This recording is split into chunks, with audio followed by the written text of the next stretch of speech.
Hello, you lovely ladies and gentlemen. My name is Mings. And a little while ago, I did a video about Fire Emblem hot takes, where I asked you guys for hot takes and then I gave my opinions on them.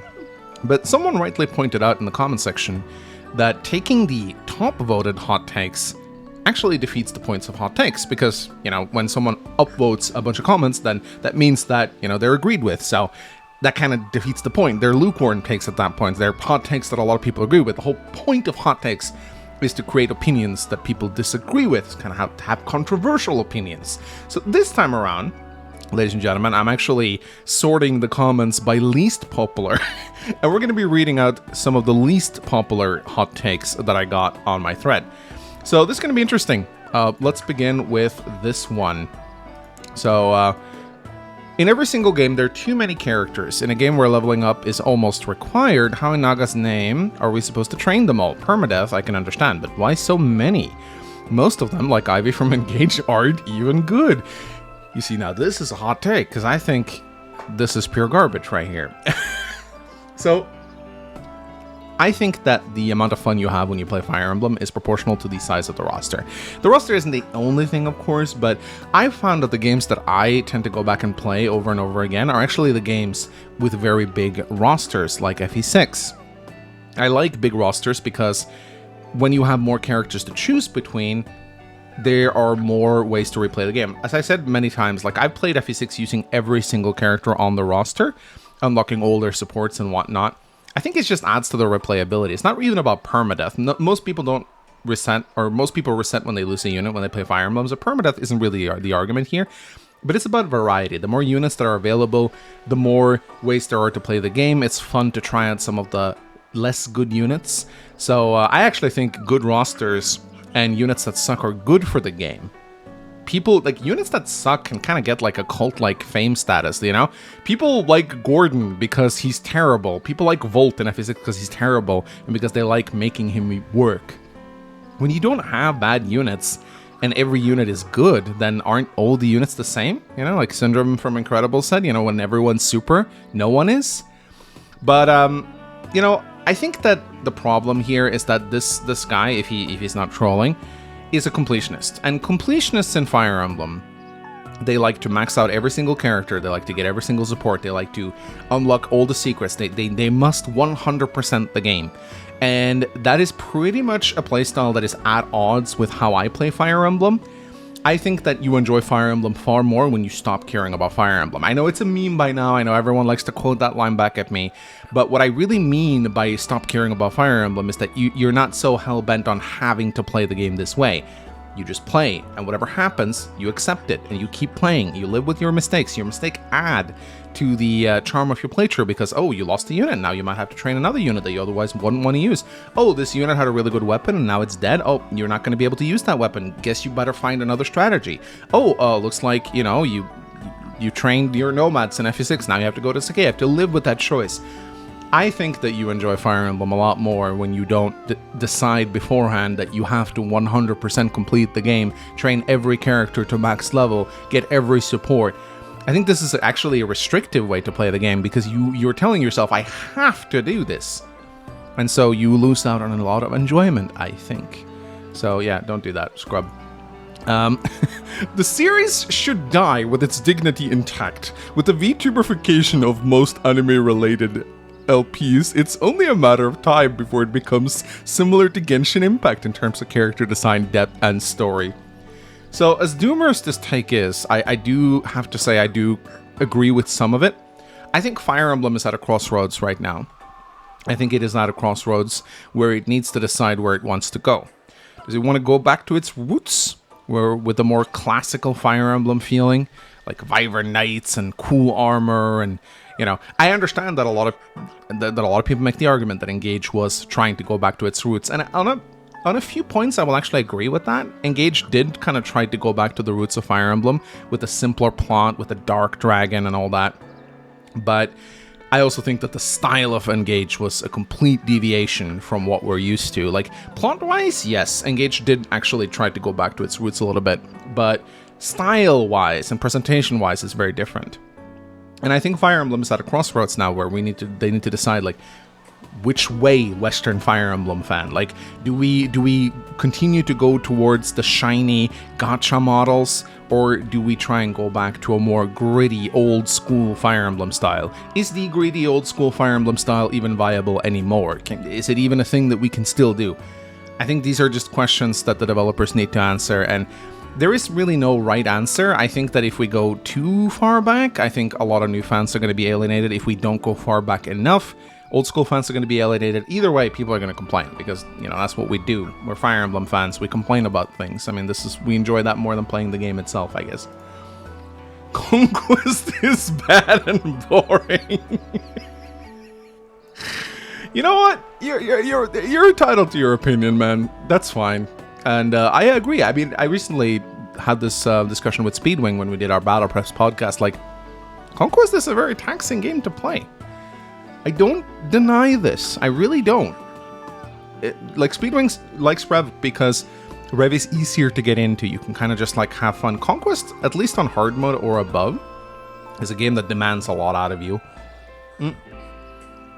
Calling it boring, though, sounds like you just need to get good. Maybe you're playing on normal mode. I don't know. There's a lot of criticism you could level at Conquest. Like, enemies have far too many skills. It's way too punishing. The late game gets ridiculous. But calling it bad and boring... I mean, bad is subjective, but boring, really? I don't believe you played Conquest on Lunatic. Like, I'm just going to go out on a limb right now. I do not think you are a Conquest Lunatic player. I think you played it once on normal, you probably got punished, and you didn't like it. I'm just going to disregard your opinion. GBA FE was the worst period for the series. So again, we have to establish, like, are you talking about worst for the franchise or worst for the players? Because those two are not the same. I know Speedwing hates it when I bring up sales numbers, but sales is pretty much the only objective metric that we can gauge how well a Fire Emblem game did. And if you're talking about good and bad for the series, I'm assuming you're going to mean, like, sales-wise. Because, like, again, it's kind of hard to gauge people's happiness with a game. You won't really have metrics like sales. You do have Google Charts, which I have shown several times, which shows how often a game is searched for online, and which Engage has done incredibly poorly. And Treehouses did really well. So, but, I mean, no, GBA Fire Emblem was a period where the series was rapidly growing. I did a video on sales, and from Fire Emblem 6 through 7 and 8, the series was on the rise. Absolutely it was. It actually took a dip in the Tellius era. So if you want to make that argument that Tellius was actually really bad for the series, I will actually agree with you on there. But no, throughout the entire GBA era, Fire Emblem was growing rapidly in the West. It was actually a great time for the series. FE7 is the reason we're all still playing Fire Emblem today. If that game didn't do well, they probably would have just gone back to being a Japanese exclusive series. So no, I absolutely disagree with that. GBA Fire Emblem was a golden age for the series, quite literally. It was when it expanded to the West and took roots there. And then we had a few hiccups before the series kind of revived in Awakening again. So no, I love the GBA era, man. I think it's the most soulful era of Fire Emblem by far. I can't stand FE11 and FE12. They ruined the series. Now here's a hot take I very much agree with. Now, I actually do like Shadow Dragon. I'm not a big fan of New Mystery. Like, the more I think about New Mystery, the less I want to play it. But I actually enjoy Shadow Dragon. I think it's classic Fire Emblem at its finest. I don't like the animations, but I like the gameplay, actually. It's very minimalistic, but it actually works. It shows that Fire Emblem in and of itself is actually a very enjoyable game that you can have a lot of fun with. And I actually think the writing of Shadow Dragon is very underrated. I actually think the dialogue is really well written, and the story flows really well. But there's no denying that Shadow Dragon and Heroes of Light and Shadow almost throttled the entire series. Shadow Dragon sold so poorly that the next game after that came only out in Japan, and it sold even worse. You'd think that being a Japan exclusive, that it would actually do pretty well. And they made it a lot harder and stuff like that for the Japanese. I mean, they created some absolutely insane difficulties, but it wasn't enough. People weren't interested in it. And it sold like absolute dog water. And if it wasn't for Awakening reviving the series, none of us would really be here today. No one would really be playing Fire Emblem today. So you are right. They almost ruined this. Like, I didn't think they caused like damage that we still feel today. I think they were able to save themselves in with Awakening again. But they almost ruined the series, I think is correct to say. Pay no attention to me. Well, I will. My last comments got called out when I said Tree Houses is not overrated. I only played Awakening, Fates, and a little bit of Sacred Stones. I had to delete my last comment because I would get a lot of hate and be called a cloud-seeking demon. I am very sensitive regarding my feelings and can't take criticism, insults, or being called. Well, I would respond to your comment, but you are a clout-chasing demon, so I will disregard it. Three Houses is the worst game in the series. A decent story doesn't save it from its middling to bad gameplay. Time-wasting monastery sections, incredibly uneven characters, mostly forgettable music. Admit it, you only remember God, Shattering Star, and Edge of Dawn. I disagree, there's lots of great tracks in Tree Houses. And the fact that it's a downright ugly game. I'll happily take Fate's weird gameplay and experimentation of Engage's cringe, or Tracia smacking you with a fatigue system, or Gaiden if it means I never have to go back to that godforsaken monastery ever again. Whew. So I will actually say, I agree with a lot of what you say. Maybe not to that extent. But I've talked with PH about how bad Tree Houses really is, and it is actually kind of insane how bad Tree Houses is. Like, I feel absolutely zero urge to go back and replay Tree Houses. If there is a way to play Tree Houses, it's to play Maddening mode and plan out your perfect team. Min-max your students and crush the game with cheesy tactics. That is the most fun way to play Tree Houses, in my opinion. Anything else just feels kind of not worth doing. It is, I absolutely agree with the fact that the monastery is atrocious. It is one of the reasons why there's so little Tree Houses content on this channel. Like, ever since I did my 3 Let's Plays and a few Iron Man streams, I have not gone back. I tried to do the Iron Man with a mod, and while it was a great mod, I just wasn't having fun with it. Like, one thing I've actually noticed when I went back to Tree Houses is how ugly it is. You point out in your comment that it is an ugly game, and I actually agree with that. I think the characters look good, because they're still represented with 2D art, as opposed to Engage's 3D models, which I actually think is a big mistake. But it is actually a very ugly looking game. When you look at the battle animations, the backgrounds, and just the way Engage animations are gorgeous by comparison, and even Engage's backdrops are gorgeous by comparison. There is something very wrong with the way Tree Houses looks. The kind of like offshoot Temu Warriors engine is not very pleasant to look at. And actually, I had to go back and replay it to just realize how bad looking the game was. And yeah, the gameplay just is not great. The maps are recycled. They're used all the time. Like, they're reused so many times. It is actually a problem. Like, I don't know if I agree with it being the worst game in the series, but Tree Houses has certainly fallen far from its totem pole of popularity in my mind. And I swear to God, if someone brings up my old rating video where I place it like number 3, I don't think that way anymore. Stop making fun of me for it. I don't like FEGBA that much. It's a combination of the simpleness and boring story. Well, you have to kind of specify which one of them you're talking about. I mean, there's 3. But I kind of agree with the fact that they are very simple and the story is a little boring, maybe, compared to some of the newer games. I think GBA Fire Emblem stories have a lot of charm to them, but I also understand how someone would not like them. It's not like it's for everyone. You know, I did grow up with them after all, so I do have a bit of a rose-tinted experience of them. Alchrist is a bad unit. I have no idea what units are good and bad in Engage. I haven't really kept up with the metagame of Engage to know which units are good or bad. I know I used Alchrist and he seemed pretty good to me. Like, he comes in with much better stats than Etier, and Etier has a tendency to fall off whenever I use her. So having Alchrist come in and just kill stuff he felt good to me, but again, I really don't know. I don't know enough about Engage to really make comments on the units there. Erica's route is better than Ephraim's route. I disagree heavily. Erica's routes has some of the worst maps in the series. The Hamil Canyon map is so incredibly bad. That's the map where you get Sele and Erika's route. Is probably one of the worst maps in FE8. And Ephraim's route has Ghost Ship, which I just think is one of the best maps in Sacred Stones. He also has, like, Ephraim's route is also a lot more difficult for those who enjoy a little bit of difficulty. I think Ephraim, you know, you have the Ducel defense map, you have the Ghost Ship, you have the where you attack the Grotto Capital. There's a lot of difficult maps in Ephraim's route, actually. They're a lot more difficult. Whereas Erika faces a lot of monsters. And monsters just aren't very challenging in Sacred Stones. They're just weaker versions of regular classes. Their stats aren't particularly impressive. They don't have varied equipment. They're just really bad, and you can like crush them with bishops. So yeah, I disagree. I think Erika's route is actually just very boring. But if you enjoy fighting monsters, I guess that's cool. Byleth is the most powerful protagonist of all the protagonists of Fire Emblem currently. Yes, even Ike.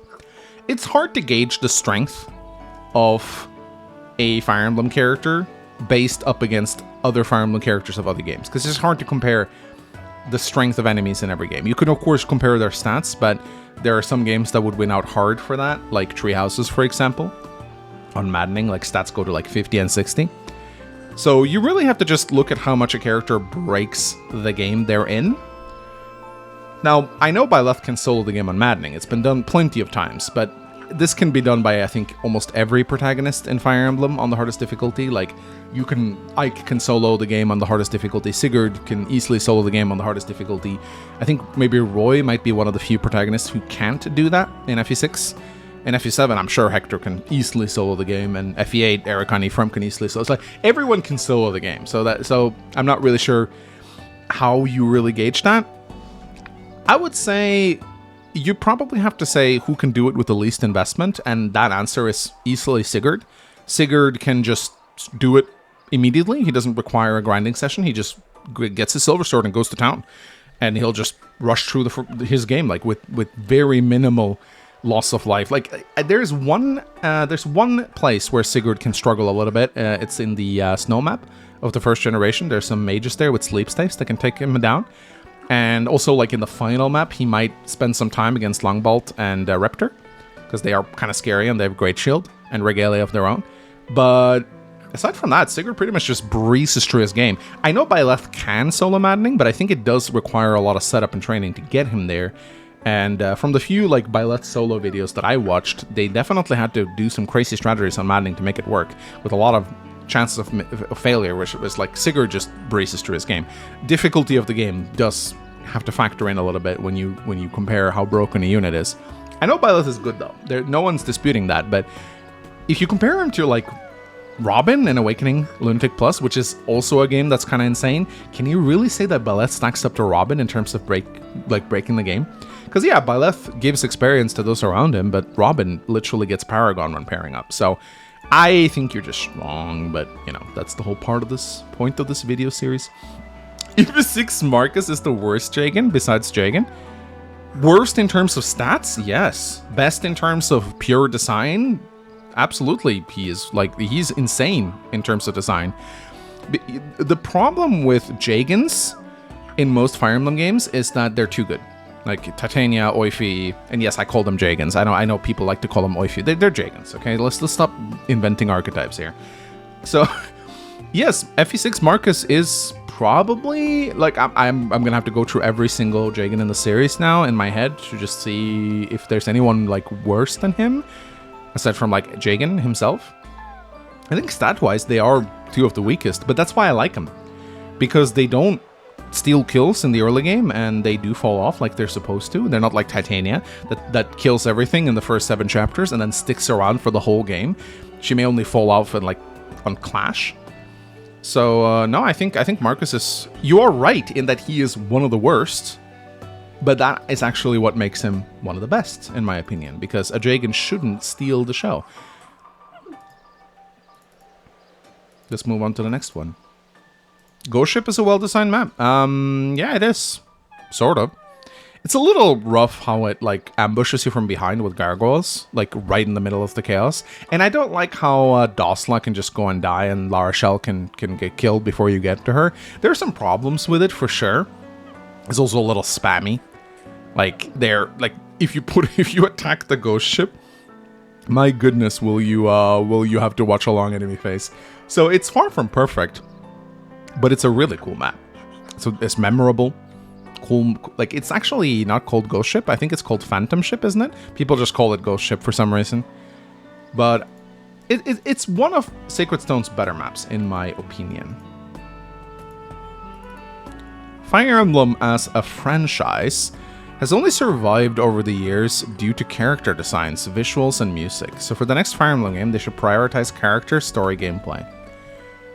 I mean, that's every game, though. Design is important to every game. If you really look at the popular games, the most popular franchises of our era, you think they would be where they were if it were not for great character design? Like, how many of you have looked at, I mean, I haven't played Xenoblade that much, but how many of you have looked at like Pyra or Mithra and been like, oh, I want to try that game? You know, like that's, I think most people, I mean, I know for a fact that my wife, I think, what made her want to start playing Tree Houses initially was she looked at Dimitri and was like, oh, he's handsome. I'd like to try and play that game. So I think character design is actually like the most important thing. Of course, if gameplay sucks, it's like two pillars, you know? If the gameplay sucks and the character design is good, then the house is still going to collapse, you know? You need both pillars to be strong. But design is what lures people into your franchise. Gameplay is what keeps them there. So both need to be good, but I'd argue that the game cannot really work without either. Like, there are some games that have terrible design but good gameplay, and they have kind of like, they generate kind of like a small but very loyal following. But for a game to go mainstream, you need both. So you can't really neglect one or the other. But I agree that design is something that they really need to focus more heavily on in the future. There are some good-looking engaged characters. I'm looking at one right now. But there are also a lot of bad-looking engaged characters, and they need to really go back to good-looking armor again, like in the Telia series. They need to go back to good-looking armor and more simplistic designs, I think. Design is hard, man. I'm not a designer, so I don't really have the answers here. All I know is that we have a problem with modern games and design in general. I feel like we've kind of lost the art of designing good games or good characters in the games. Looks like Chinese gacha is actually the only ones who are kind of getting it at the moment. It's a shame. But I'm hoping they'll find back to it eventually. They just gotta fire these people who keep making garbage designs. Milady is not that impressive. Compared to who? Compared to Percival? Actually, she's better than Percival. Much better than Percival. Compared to Rutger, maybe? Milady is cracked because what you do, I mean, if you play on hard mode, which, you know, maybe you don't. But even if you don't, it doesn't matter. But if you play on hard mode, you get her your promoter immediately, which you should, because FE6 throws Elysian whips at you, like candy. But if you just promote her when you get her, she has stats to like double mercs on hard mode, which is like almost no other units do that. And she can do it with a javelin too. It's just crazy. Like, Milady breaks the game. She breaks the game. From the moment she joins, I mean, we had to ban her in our draft race because anyone who would get Milady would just win immediately. So she is pretty damn impressive. I still think you should try and play FE6 without her, though. I don't believe in using the best units for every single playthrough. I think it's a very boring way to play. Telly's lore isn't that great. Fodlan has stronger and more encompassing. Fodlan, they tried with Fodlan. They really tried to add a lot of backstory and lore to it. But the problem with Fodlan lore is that it's a lot of show, don't tell. How come we never got a cinematic from the Tragedy of Duskray? I know we get like a flashback, I think, at some point. But considering how often that thing is referenced in the story, it's kind of bonkers we never get to see it. It's, Fodlan is a lot of, all this stuff happened. Look at this stuff happened. I'm now going to exposition this stuff happening. Oh, this war happened. And I like that they put like a library we can go and read up books in and read the story of the game. I think that's great. But I think Talia's does a better job of showing. They really do show the whole aspect of like order versus chaos, which is like a huge part of Talia's lore. They show that you get to see the goddess who, you know, judges the mortals. There is problems with Talia's lore. Absolutely it is. but I think it's a little bit better presented than the Fodlan lore. With the Fodlan lore, I feel like I'm just listening to someone else talking about it, whereas Tellius actually get to experience it. But there are a problem with both universes. I mean, Tellius can be a bit stupid as well. I don't think it's the perfect world, but I think that the world building of Tellius is actually pretty strong. Train Roy up on the Western Isles. He's not that bad. Dancers are not as good as people think. One bolting or ballista means the end of them. I agree with your first point. You absolutely should train Roy. Your life will be much easier if you do. And yes, there are plenty of opportunities for him to train on the Western Isles. Lots of bad sword units that he can double. Give him a support with Lelina or some other unit, and he'll actually become pretty damn good. And yes, he'll hit level 20, and then he'll be a bit of a liability until you reach chapter 21. But if you have like a level 20 Roy with a good support, he shouldn't be picked off by enemy generics. Like, he might struggle a little bit if you put him in range of a Wyvern Lord before he promotes, but aside from that, he should be fine. Now, your second point, dancers are not as good as people think. One bolting or ballista means the end of them. Like, that's literally a skill issue. I don't know what to tell you, man. Yes, they die. They absolutely can die if you're not careful with them. But give them an angelic robe if you're struggling so much, or just like taint them up a little bit. Give them once you've given your dancer like 5 levels, I'd say that's 50 dances. They reach a point where the ballistas will no longer kill them. If you barrier them up, they'll take a bolting quite easily. Support them even. I mean, I like seriously, support up your dancer with some avoid boosting support, and they'll actually do pretty well. Like, if you think they're bad because they die, that is literally the purest skill issue I have ever seen. Like, surely you know how good they are. The fact that you can't keep them alive, they're not that impressive. This is like someone bringing up like a tool knife with like all the tools in the world, you know, like a Swiss Army knife, but they don't know how to open it. They're like, oh, what a bad knife. I haven't figured out. Yeah, it's because you're dumb. You don't know how to open it. It's a great tool though. All right. Skills have ruined Fire Emblem. I think skills are a good addition to the series, but it is annoying when they dominate the gameplay too much, I think. I actually think Engage did something interesting by limiting a character to just a few select skills. You get a personal skill and 2 like inherited skills, and that's it. And the rest of the skills comes through the emblem rings. So, but I think you could probably say that the emblem rings are skills, just in a different way. I think that skills should play a small but important role. That's why in my hacks, well, Rebellion Saga actually did end up becoming quite skill emblem because of all the skill scrolls, but in Andron Saga, you only have personal skills, and then you can learn additional skills through supports, and that's it. And I think that's actually a better way to do it. I think each character should have personal skills. I like it when personal skills are actually pretty consequential and impact the gameplay a lot. And then you should try and not have skills dominate too much aside from that, I think.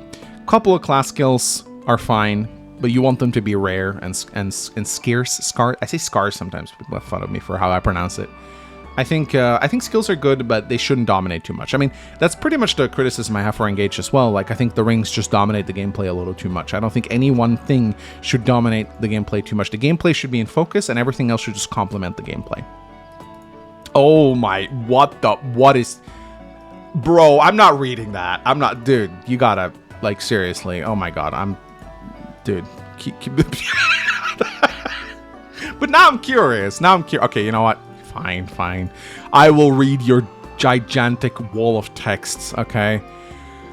Oh my god, it's gonna cover my face here, but alright, let's get... Oh, man, this is gonna be a chore. Okay, I have to know, though, because he's talking about FE4. FE4 is actually the worst game in the franchise, and the story isn't even good. It literally lives off one moment, and then it's your generic FE plot with some dark stuff, and that's it. Very few memorable characters, stupidly obscure events you have no way of knowing about, even looking an important scene for Seliph behind those. And the worst gameplay the series have seen. It's honestly pretty good that in the series only took the love and base systems of this game, because all of its other stuff are just an absolute no. Binding... Oh my god, he does several. Okay, I thought this was all about FE4 then, okay. Okay, I'm not gonna read the rest of that. So, yeah, FE4 bad. I kinda agree. I mean, I'm not even gonna lie. I know FE4, it's hard to defend FE4, okay? Any Fire Emblem after 9 is absolute dog bollocks. No, No, there's plenty of good modern Fire Emblem games. Try to experience them. You'll actually enjoy them, I think. Echo's actual story isn't good. It's hard carried by its presentation. It's a simple story. I actually agree. It's carried by its presentation. It's beautiful character design, music, and an environment. I think that, but yeah, no, the plot of Echoes isn't that groundbreaking, really. It's a Chosen One story with a few MacGuffins sprinkled in and some evil dark priests. And a god. And an evil emperor. It's pretty classic Fire Emblem, honestly. It's just very charming because the story is presented beautifully, which does matter quite a bit. Oh my god, what? Oh, okay. The recent game's return to the format of simple storytelling to me feels almost insulting, like I found no enjoyment reading Engage at all. And I am a story person, honestly. Three Houses had an interesting concept, but the issue is a horrible one-sided. Instead of trying to present all sides as both good and bad, it clearly made Black Eagle's true route. You still have the bad guys, honestly. I can't disagree. Edelgard, oh man, this is such a messily written hot take, my god. Okay, basically what he's saying is Three Houses bad, and simple storytelling bad. I agree, but this is way too messily written for me. Character development is gay and overrated. Yeah, maybe a little bit. I do disagree with this notion that every character needs to have an arc. You know, not every character needs to change over the course of the story to be good. It's nice when they do, but it's not a requirement. Every 3D Fire Emblem looks bad. All of them. They should just give up 3D and make 2D sprites for characters on the map and battle animation. I agree. I really want Fire Emblem to move away from 3D. I want Fire Emblem to move back to a 2D sprite style similar to Unicorn Overlord. I think it would be amazing. Fire Emblem needs less fan service. It depends on what you mean by fan service. Gold Mary has big boobs. That could be considered fan service. But you could also just consider it part of her design. Camilla's opening scene, where she walks in and the camera zooms in on her boobs and crotch and butt, that's fan service. I think that's a really tasteless moment, honestly. I think it actually makes Camilla worse as a character. So I think what Fire Emblem needs less of is trashy fan service. I think there's a difference between trashy and tasteful fan service. Tasteful fan service is a bit of thighs exposed, maybe a little bit of cleavage in the armor. Very pretty looking characters, both male and female. You know, a little bit of like Ivy wears a short dress. Like, I think there is tasty fan service, just giving us nice things to look at. And then it's like Stellar Blade Eve crawling up a ladder with her booty bouncing in the camera. It's like one is very on the nose and another one is more subtle. So less trashy fan service, I agree. I think fan service can almost take you out of the story sometimes. Like that again, that scene with Camilla walking, their boobs bouncing in the camera. It's just like I now forget everything that the story is supposed to be about, and I'm just like now completely distracted by these two humongous titties and the fact that she's saying you missed your big sister. Like, I don't know. Some people may like it. I find it incredibly jarring and weird.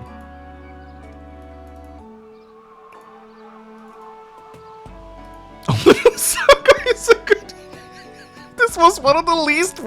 Guys! This is one of the least popular hot takes.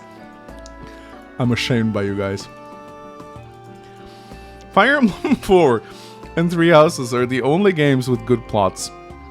I love the games and their mechanics, but writing is easily the weakest part of the series as a whole.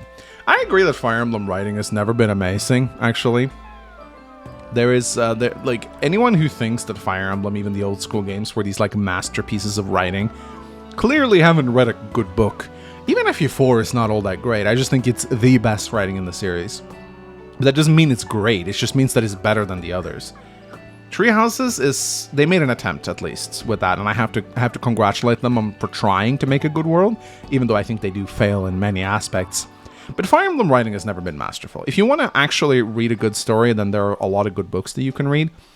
I think looking for the perfect story in a video game is going to make you very disappointed more often than not. There are some great games with absolutely wonderful stories. The Witcher has amazing storytelling. You have games like Planescape Torment, Baldur's Gate. There are a lot of good games with good stories in them, but if you're going around playing video games looking for the best written story, you're going to be disappointed, I think, more often than not. Fates had the best story. No, it didn't. Fate's gameplay isn't actually good. It's needless, complex, and punishing. Enemies being able to directly manipulate my unit's position or deal damage to them without having to hit them is egregious. Fates has very good gameplay, but it has things that I wish it didn't. There are a few things that I would personally remove if I was in charge of designing Fates. I would remove Ninja Shuriken Poison Strike. Get rid of it. It's dumb. I would remove Inevitable End Mates. I would remove Lunge on enemies, especially longbow lunges that lunges you through walls. That is completely stupid. I would also remove enemies having generic skills. I think the way Engage does it, where promoted enemies come with one skill, and that's the skill they always have. I think that's much better, because then you know, okay, there's a warrior there. Warriors have steel skill or whatever. We know that that's the skill that I'm going to go up against when I see a promoted warrior. As opposed to a generic ninja with 5 different skills in Conquest Endgame. Unless you play the game like 20 times, you are just not going to know what that generic has. You have to check every enemy. Checking skills for every enemy becomes very old, and it's just way too much information for a regular player to parse. So Fates has a lot of good ideas, but it also has some bad ideas sprinkled in with them. But that, obviously, whenever you have an ambitious game that tries new things, you're going to get bad things with the new things. I still think Fates has some of the best gameplay in the series, though. Alvis did nothing wrong. I mean, kind of did, though. You know, letting a bunch of evil Lopter priests wander around his castle. You know, the evil Manfroy. Like, I'm going to trust this guy. You know, and then he, like, murdered thousands. So he did a few things wrong, but I mean, you could make the argument that a good dictator needs to do some evil stuff to get stuff done, I guess. So, no, but he definitely did things wrong. Oh my god, there's another wall of text. Alright, I'll read it. Been a long time fan since you played Awakening. Glad to be involved in the community. TLDR, on my opinion, there should have been 7 total students in each house, not 8, including the teachers. I think treehouses would have benefited from getting rid of one of the students in each house with Ash, Petra, and Raphael respectively. Granted, if it was up to me, it would have been Ash, Bernadetta, and either Lysithea, Raphael, or Leone. The first 3 characters mentioned are bland or one note. If you got rid of them, just remove 1 student from each house. That gives the devs more time to further develop the existing characters, refine the story, etc. The amount of money effort that goes into one character is nutty, especially in Fire Emblem 3 houses. Giving the player only 7 students would also incentivize them to expand and try out the other recruitable characters, like Shamir and Catherine. Sorry I had to type real fast. Hope I was able to get my point across. Yeah, I mean, I think more variety is always good, so I actually disagree. I think we would actually benefit from more students in each house instead of less. I think Treehouses has far too few playable characters. But I see your argument that, yeah, if they removed a few of the bad characters, they might have more time and resources to develop the good ones. But the question is, we don't know how that would look like, right? How would they truly have put more effort into the existing characters, or would the time and resources just be put into other things? It's hard to, because here's the thing about video game development, okay? The budget is spread among several parts of development.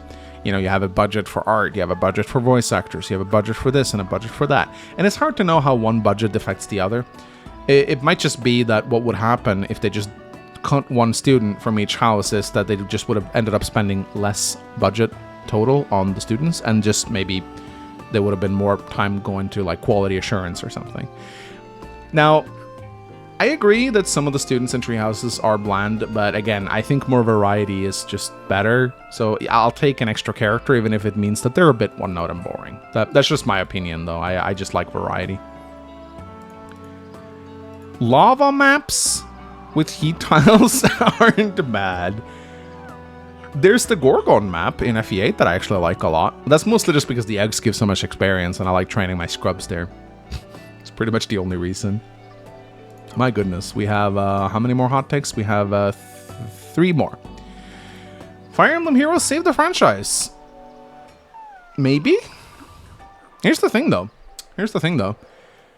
I don't think that the success of Fire Emblem Heroes necessarily translate into success for the main franchise.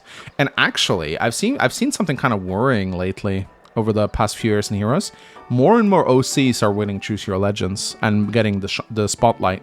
They're running more with OCs now than mainline franchise characters. In the latest Choose Your Legend, Byleth was the only Fire Emblem character that showed up. The other 3 were Heroes exclusives.